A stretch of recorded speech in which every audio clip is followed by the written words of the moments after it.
It may be something you've seen a lot of recently on your social media pages, a campaign rising in popularity and addressing an extremely serious problem.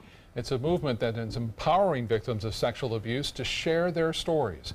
ABC 7's Dwayne Lindo is here with more tonight. Dwayne?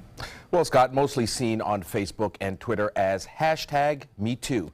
Some on the Suncoast are saying it's shedding much needed light on a dark subject as more women go public with personal accounts of sexual assault.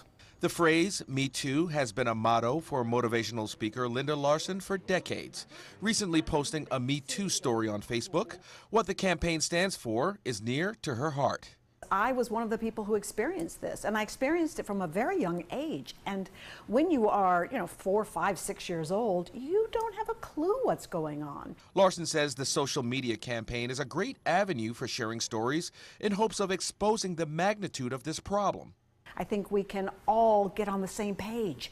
What is abuse? What does it look like? And what is acceptable and what isn't? Spark President and CEO Jessica Hayes serves survivors of domestic and sexual assault.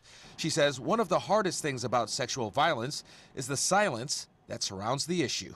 People don't want to talk about it. There's a lot of victim blaming, and there's just a difficult culture around sexual violence. The movement possibly inspiring victims to seek help from a counselor as well. The more we can talk about how prevalent it really is, the less alone people will feel and maybe more able to access the resources that are available for them. But through the movement, it's survivors like Emily Dutton, who runs an online rape support group, posting a clear definition on what rape culture means and encouragement for victims. Never be a prisoner of your past. It was just a lesson and not a life sentence. For Larson, it's about victims speaking out to let other victims know they are not alone and that the culture must change. When this happens to someone, there's a lot of emotions that surround that. Fear and anger and guilt and shame, and I think those emotions have to go somewhere. And unless we can talk about it and make sense of it all, they just get repressed. Larson says it was the sexual harassment and assaults in Hollywood that may have inspired the Me Too movement. Back to you. All right, thank you so much, Dwayne.